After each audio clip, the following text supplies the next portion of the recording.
Olá a todos os colegas, sejam bem-vindos à unidade 3 do nosso curso de improbidade administrativa.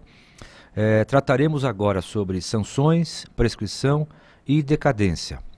Pediria também aos colegas que, caso haja interesse, que acessem na parte de material do curso e lá obtenham nosso material, nossa apostila para acompanhar essa minha exposição. Inicialmente, com relação às sanções, o que me parece importante logo de início observar é de que o rol de sanções da improbidade administrativa, ele é composto por previsões que estão na Constituição Federal e também na Lei de Improbidade Administrativa, também conhecida como LIA. Há uma crítica, ou pelo menos um ponto de vista com o qual eu não concordo, de que somente a Constituição Federal é que deveria estabelecer as sanções de improbidade administrativa. Fazendo uma interpretação conforme a Constituição, me parece o contrário, que também é possível ao legislador, fazer normas infraconstitucionais estabelecendo sanções que vão, quer dizer, de encontro com atos ímprobos.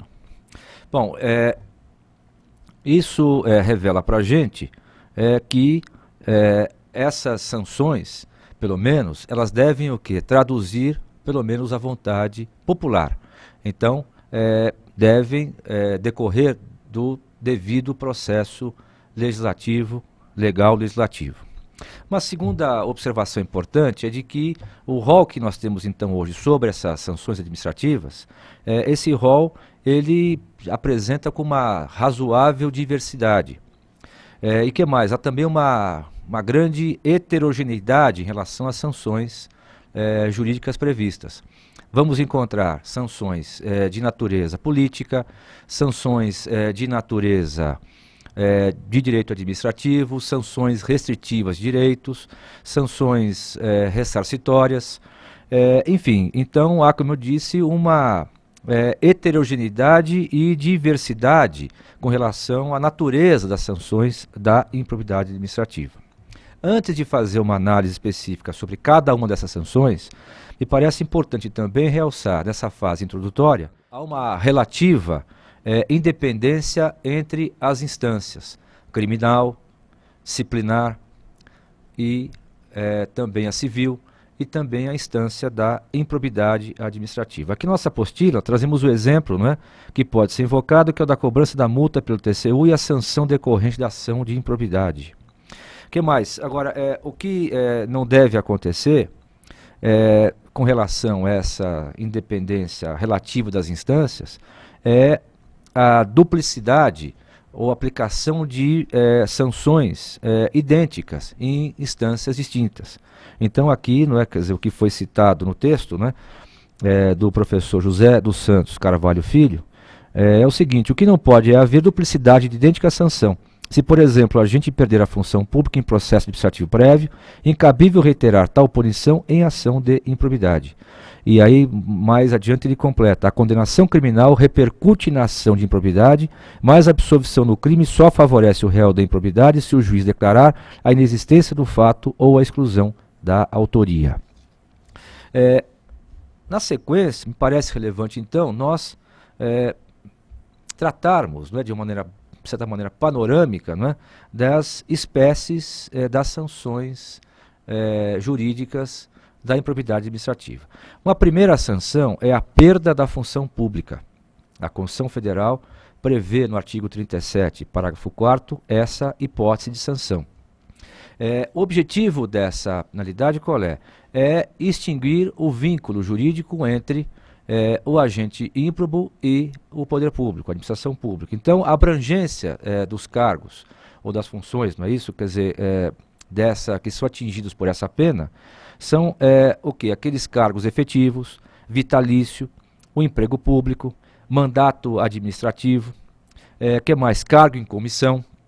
E o que foi destacado são aqui algumas casuísticas, como, por exemplo, em relação ao agente político. E uma segunda casuística seria a possibilidade de acúmulo de cargos. Como é que se daria, então, a perda da função pública em relação a isso?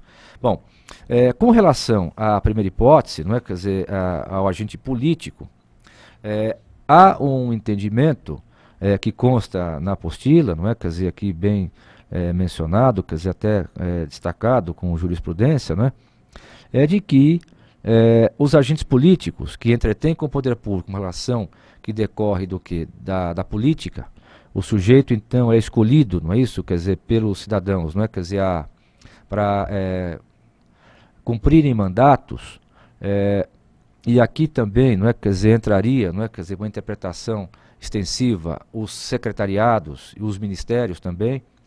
Enfim, esses agentes políticos, não é? Quer dizer, eles estariam, de alguma forma, excluídos da aplicação da Lei de Improbidade Administrativa, uma vez que a Constituição estabeleceu procedimento próprio. Por exemplo, processo de impeachment e processo jurídico previsto na Lei dos Crimes e Responsabilidade. Agora, essa situação abarcaria quem?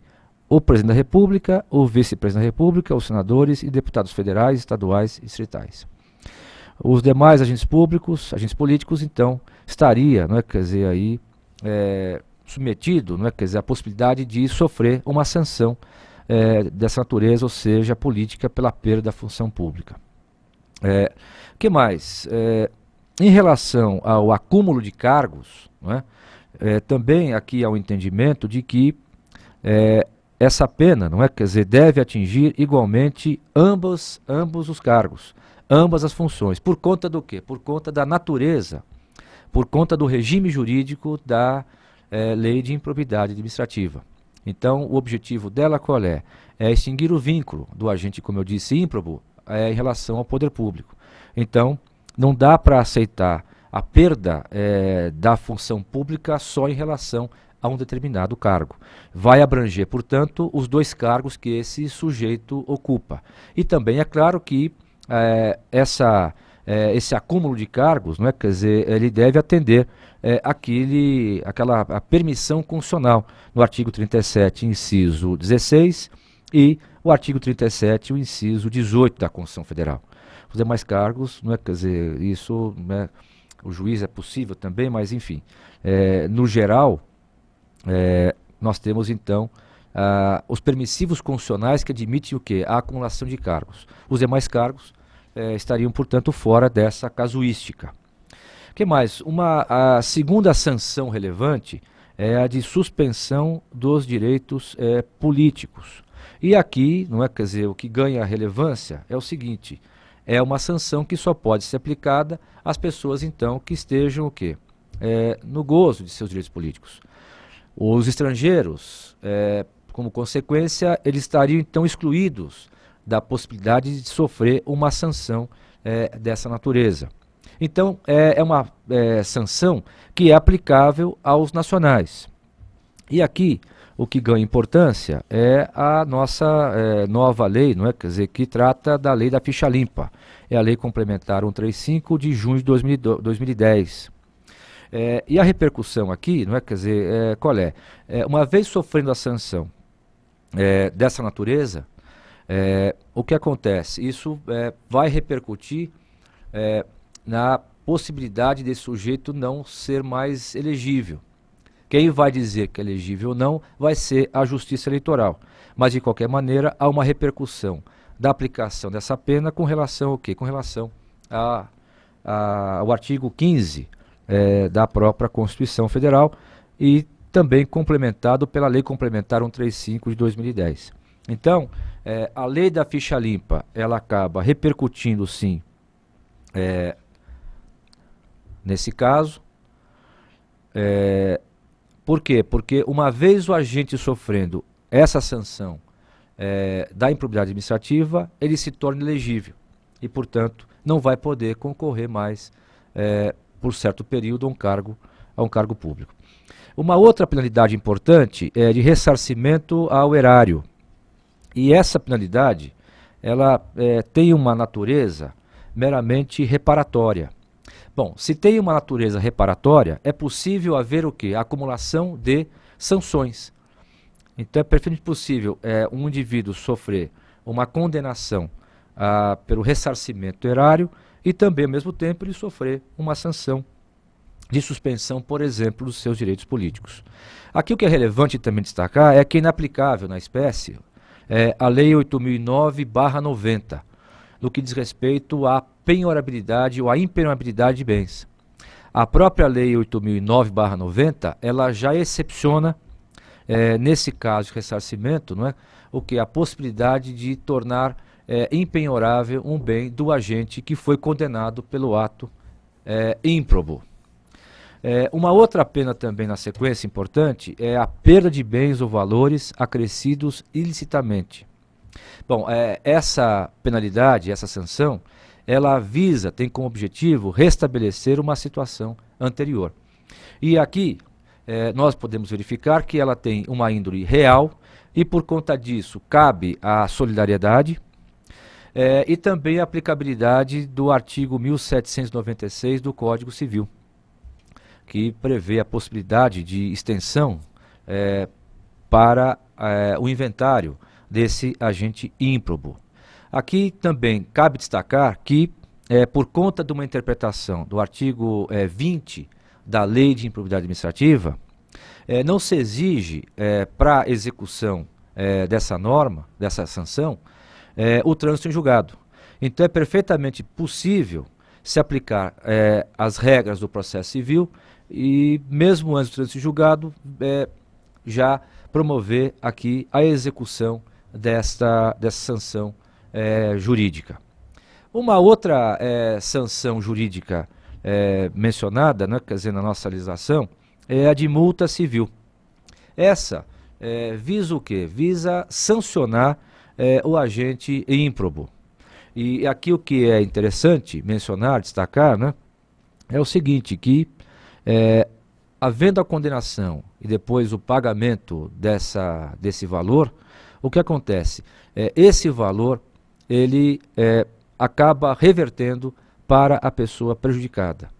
Aqui o entendimento, então, é de que não cabe a aplicação do artigo 13 da Lei 7347/85. Bom, se aqui a índole dessa sanção é de natureza punitiva, então ela se esgota na pessoa do próprio agente público ímprobo, ou seja, da pessoa do punido. Bom, se há essa circunstância nossa de interpretação, então o que acontece? Não se aplica, no caso, a solidariedade. Mais uma vez aqui, por interpretação, artigo 20, não se exige para execução dessa sanção o quê? O trânsito em julgado. Aplica-se mais uma vez as regras próprias do processo civil. Uma outra sanção prevista no nosso direito é a de proibição de contratar com o poder público. E aqui, essa sanção, ela acaba atingindo não só a pessoa física, como também a pessoa jurídica. Ela acaba, essa sanção, não é, quer dizer, irradiando, gerando efeitos, não é, quer dizer, a qualquer ajuste bilateral existente, o que vê existir entre o poder público e essa pessoa física ou jurídica. Então ela acaba atingindo convênios, empréstimos, contratos administrativos, e isso quer dizer o quê? Não é, quer dizer, na verdade, que uma vez havendo, não é, quer dizer, um contrato em vigor, existindo um contrato administrativo em vigor e sobrevém essa sanção, o que acontece? O juiz deve oficiar, não é, quer dizer, para a administração pública instaura um processo administrativo e acaba o quê? Gerando a rescisão desse contrato ou desse ajuste bilateral. Bom, mas está em processo ainda de licitatório. Uma dos pressupostos, não é, quer dizer, da licitação é o jurídico, é de servir, não é, quer dizer, para uma relação jurídica que vai ser futuramente tratada, né, travada. Então, se isso acontecer durante o processo licitatório, o que acontece? Também, de novo, deve se oficiar, não é, quer dizer, a administração pública, ela instaura o processo e inabilita, não é, aquela pessoa física ou jurídica que está participando daquele certame. Uma outra sanção prevista no nosso sistema é a de proibição de receber benefícios ou incentivos fiscais ou creditícios. O exemplo aqui dessa sanção, né, quer dizer, ela vai repercutir com relação, por exemplo, à moratória, a parcelamento tributário, a isenção, anistia, entre outros. Ainda na questão da pena, retomando um pouco, no caso da pena de proibição de contratar com o poder público, faltou também mencionar a respeito da extensão dos efeitos dessa sanção jurídica. Há autores que acabam entendendo que ela se restringe, simplesmente, não é, quer dizer, se restringe à localidade em que ocorreu o ato de improbidade administrativa. Há uma menção aqui de uma decisão do STJ, primeira turma, recurso especial 1003-179-RO, de Roraima, ministro Teori Zavascki, Albino Zavascki, não é isso? Que há esse entendimento. Mas há também os entendimentos, não é? Quer dizer, ou pelo menos um entendimento diferente, que acaba, não é? Quer dizer, ampliando esses efeitos para as outras esferas. Então, o poder público aqui seria o quê? Qualquer poder público. Estado, União, municípios, federal, administração direta, administração indireta. Então, uma interpretação mais ampla, vamos dizer assim, dos efeitos dessa sanção prevista, então, na lei de improbidade administrativa. Bom, outro ponto importante, não é, na sequência, é o critério de aplicação dessas sanções. Porque se os colegas já devem conhecer, não é, quer dizer, há uma certa elasticidade nas normas, não é, quer dizer, que tratam a respeito de cada, ou pelo menos de boa parte dessas penalidades. É o caso, por exemplo, de suspensão de direitos políticos, da multa, da proibição de contratação e percepção de benefícios, não é? Até um quadro, não é, no nosso material didático. Enfim, o que deve ser levado em conta para se fixar essas sanções? Bom, aqui ganha, não é, quer dizer, espaço e alta dimensão os princípios da razoabilidade e da proporcionalidade. Os princípios da razoabilidade e da proporcionalidade, eles fazem parte de qualquer estrutura básica de um sistema jurídico punitivo, porque eles se tornam possível, porque eles que tornam possível a individualização da sanção aplicada. São os responsáveis pela adequação entre os meios e fins. Então, na verdade, esses dois princípios, eles vão gerar o quê? O ajuste, a compatibilidade entre o quê? Entre a sanção e as circunstâncias do ilícito configurado. Há também aqui, nosso material didático, uma decisão importante da ministra Helena Calmon, no recurso especial 658-389. E depois, para quem tiver interesse, basta acessar o nosso material também complementar, que vai encontrar a íntegra deste acordo. Então, em linhas gerais, não é, quer dizer, a princípio seriam essas observações que me pareceram importantes, não é, de mencionar acerca das sanções. Ainda talvez, antes de passar a prescrição e decadência, também ainda é importante mencionar o seguinte sobre sanções, não é? Que não há uma hierarquia, vamos dizer assim, entre as sanções. Eu quero dizer o seguinte, que o juiz, quando aplica uma sanção, ele está obrigado a seguir. Primeiro tem que ser a sanção referente à perda de função pública. Depois, suspensão. Não há uma ordem. O que deve haver é a motivação, sempre, dessas sanções, ou a sanção, depende do caso. E, então não há, como dito aqui, não é, quer dizer, a necessidade de se estabelecer essas sanções de modo sequencial. Prescrição e decadência é o próximo assunto, não é, quer dizer, aqui nosso de estudo. Bom, evidentemente que a ideologia plasmada, existente hoje no nosso direito brasileiro, ela revela que deve-se combater a improbidade administrativa. Mas outros princípios também jurídicos acabam impondo que, olha, é preciso que se gaste um tempo para haver essa punição. Senão, se isso não acontecer, em certos prazos, o que acontece? Então haverá aí a configuração da prescrição.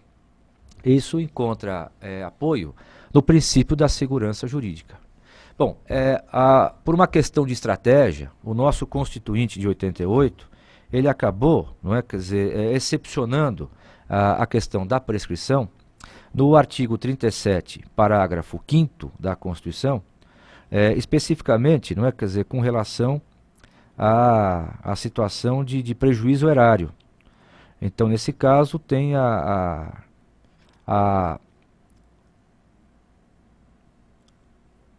imprescritibilidade. Agora, no mais, vigora a prescrição. E o que é prescrição? Prescrição e decadência são dois assuntos bastante complexos, né? Institutos que sofrem, não é, quer dizer, no nosso direito, também especificamente, o quê? Interpretações divergentes, depende do tema que se está tratando. Então, no campo do direito tributário, prescrição e decadência tem um conteúdo. No campo do processo civil, direito civil, tem outro conteúdo. Por exemplo, o mandado de segurança, decadência, ele acaba sendo um instituto sui generis. E aqui, para nós, o que interessa?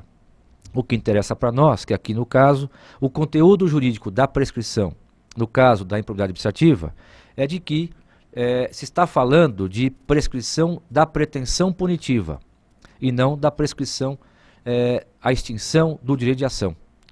Pretensão punitiva por quê? Porque o Estado ele tem o quê? O dever de punir aquele agente que praticou um ato ímprobo.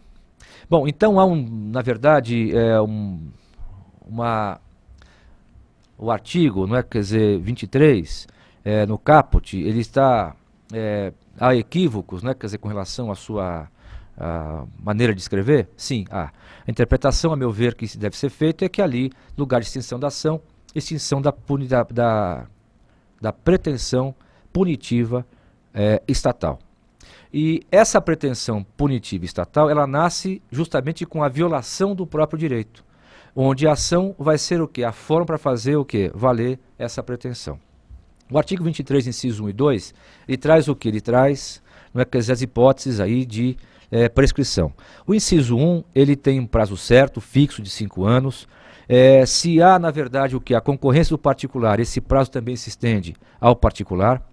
E o termo inicial começa a contar esse prazo com o término do exercício da função por parte dos sujeitos que se enquadram no inciso 1.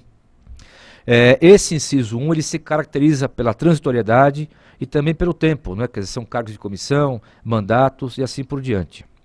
É possível atingir cargos comissionados, tá certo? E começa a correr quando esse prazo? Me parece que esses 5 anos começam a correr a partir do término do segundo cargo, não é, quer dizer, que aquele sujeito ocupa. No caso de reeleição de prefeito, começa a correr esse prazo a partir de quando? Do término do segundo mandato do prefeito. O inciso 2 não trata especificamente de um prazo certo, como acontece no inciso 1. Acaba então relegando para a legislação infraconstitucional, não é? As legislações, desculpa, que se encontram, não é, quer dizer, no nosso sistema jurídico. Bom, se essa infração ela se caracterizar também como um ilícito penal, se aplica então o artigo 109 do Código Penal. Se isso não acontecer, deve-se aplicar o quê? As regras próprias existentes nos estatutos próprios que regulam o quê? A relação entre o agente público e a administração pública. Bom, pode haver prazo diferenciado, envolvendo, por exemplo, um servidor público municipal e um servidor público federal, e os prazos, então, de prescrição eles vão ser diferentes? É perfeitamente possível isso sim de acontecer. A relação jurídica é de outra natureza, quer dizer, uma é a natureza federal, a outra é de natureza, envolve um ente municipal, e o regime jurídico próprio vai ser aquele previsto no estatuto que regula a relação de cada um desses sujeitos. O que mais? É possível, como acontece no criminal, se adotar a prescrição em perspectiva ou a prescrição em concreto, por conta da natureza do regime jurídico da defesa da improbidade, da defesa da probidade administrativa, me parece que isso não pode acontecer. Também por essa questão, por ser matéria de ordem pública, o que acontece? Deve ser decretada de ofício, a renúncia não pode acontecer, e que mais? Também não se pode alterar qualquer tipo de prazo. É matéria de ordem pública. Finalmente, a decadência. Olha, se eu disse que é pretensão punitiva estatal, então são ações condenatórias, portanto, em razão desse tipo de provimento que ao final vai se dar, ele é incompatível, então, com a decadência. pelo menos o que diz respeito à matéria de improbidade administrativa. Então, a meu ver, não há que se falar em decadência em sede de improbidade administrativa. Então, me parece que uma maneira bem panorâmica, não é? Quer dizer, essas eram observações que eu gostaria de fazer aos colegas. Estou à disposição para eventuais perguntas e também esclarecimentos. Muito obrigado e até uma próxima oportunidade.